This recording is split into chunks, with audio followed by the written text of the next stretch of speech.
ఎప్పుడైనా ఎక్కడైనా మీ చేతిలోనే వార్తా ప్రపంచం. మీ మొబైల్లో, మీ కంప్యూటర్లో, మీ టీవీలో. సాక్షి టీవీ డిజిటల్ ప్రసారాల కోసం లాగిన్ అవ్వండి www.youtube.com/సాక్షి టీవీ. సబ్స్క్రైబ్ సాక్షి టీవీ యూట్యూబ్ ఛానల్. దేశీయంగా బంగారం ధరలు వరుసగా రెండో రోజు తగ్గాయి.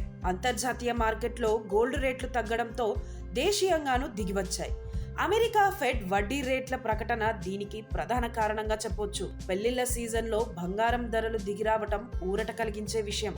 ఈ సందర్భంగా ఆగస్టు 2న దేశీయ అంతర్జాతీయ బులియన్ మార్కెట్లలో బంగారం, వెండి ధరలు ఎలా ఉన్నాయో ఇప్పుడు చూద్దాం. అంతర్జాతీయ మార్కెట్లో పసిడి ధరలు నిన్న భారీగా తగ్గినా ఇవాళ మళ్లీ పెరిగాయి. స్పాట్ గోల్డ్ రేటు ఈరోజు ఔన్సుకు $65 పెరిగింది.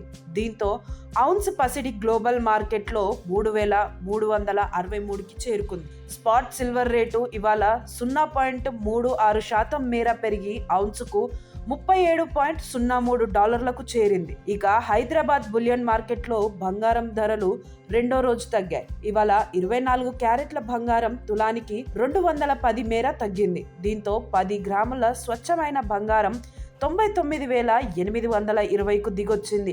ఇక 22 క్యారెట్ల ఆర్నమెంట్ గోల్డ్ ఇవాళ 10 గ్రాములకు 200 తగ్గడంతో 91,500కు దిగొచ్చింది. అటు హైదరాబాద్ మార్కెట్లో వెండి రేటు కూడా భారీగా తగ్గింది. 2 రోజుల్లో 4,000 మేర పడిపోయింది. ఇవాళ ఒక్క రోజే కిలోకు 2,000 వరకు దిగొచ్చింది. దీంతో హైదరాబాద్ మార్కెట్లో కిలో వెండి 1,23,000 వద్ద ఉంది. దేశంలోని ప్రధాన నగరాలతో పోలిస్తే హైదరాబాద్లో వెండి భారీ ధర పలుకుతోంది. ఢిల్లీ, కోల్కతా, ముంబై, బెంగళూరు వంటి నగరాల్లో కిలో వెండి 1,12,000 స్థాయిలోనే ట్రేడ్ అవుతోంది.